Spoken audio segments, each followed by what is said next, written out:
অভিনয় না, মানে আমি কিছু করব এরকম একটা ইচ্ছা ছিল। যেমন আমি ফুটবল খেলতাম স্কুলে, তারপরে ভলিবল খেলতাম, টেবিল টেনিস খেলতাম, সবই খেলতাম মোটামুটি, মানে খেলতাম আর কি, খুব ভালো না। আর শরীর আমার তখন থেকে একটু ক্ষীণকায় ছিল, যে কারণে আমি চিন্তা করলাম যে ড্যাশিং পুশিং তো আমি পারবো না ফুটবল। আমি টিমে খেলতাম, স্কুল টিমে, ভলিবল স্কুল টিমে খেলতাম। তো যার পরে নাটকটার প্রতি, আমার বাড়ি হচ্ছে মানিকগঞ্জ।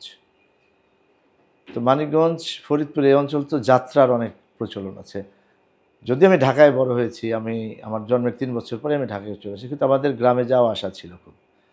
মানে আব্বা টিচার ছিলেন, তো ওই 1 মাস রমজানের ছুটি থাকতো, কুরবানির ঈদের ছুটি থাকতো, আম কাঁঠালের ছুটি থাকতো, এরকম প্রচুর ছুটি থাকতো। তো আমরা গ্রামে যেতাম। তখন এই শীতকালে যখন যেতাম, তখন এই আমার ভাইদের সাথে, আমার চাচাতো ভাইদের সাথে আমরা যাত্রা দেখতে যেতাম।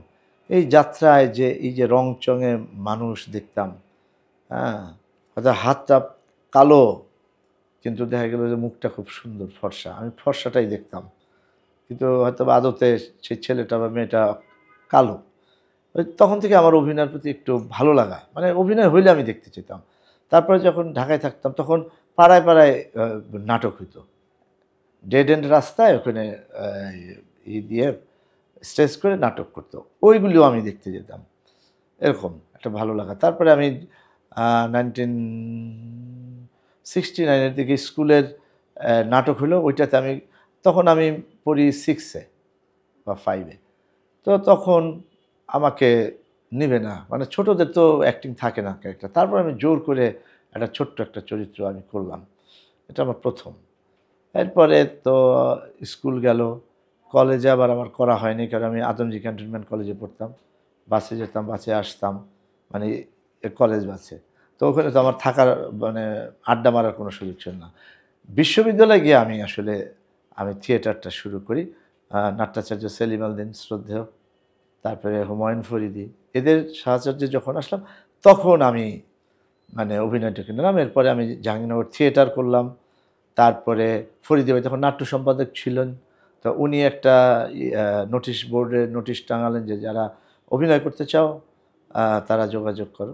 আমি ইন্টারভিউ দিলাম, ওইখানে হলো, ওখানে সৈয়দ জামিল আহমেদ ওই ওয়ার্কশপটা পরিচালনা করলেন 1 মাসের। ওইখানে আমি অভিনয় করলাম, একটা ভালো চরিত্র পেলাম আমি, এই আমার অভিনয় শুরু হলো।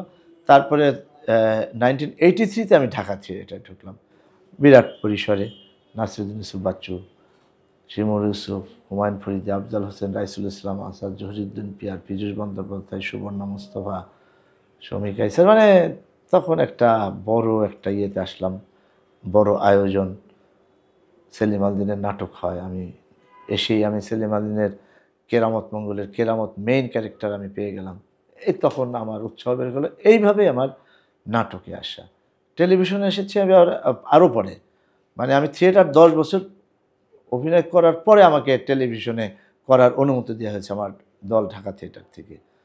তো অভিনয় না, আমাকে ওখানে তখন তো আবার পরীক্ষা দিয়ে পাশ করতে হইতো, এনলিস্টমেন্ট পরীক্ষা হইতো, এরকম আমাদের বিভিন্ন রকমের প্রশ্ন করা হইতো।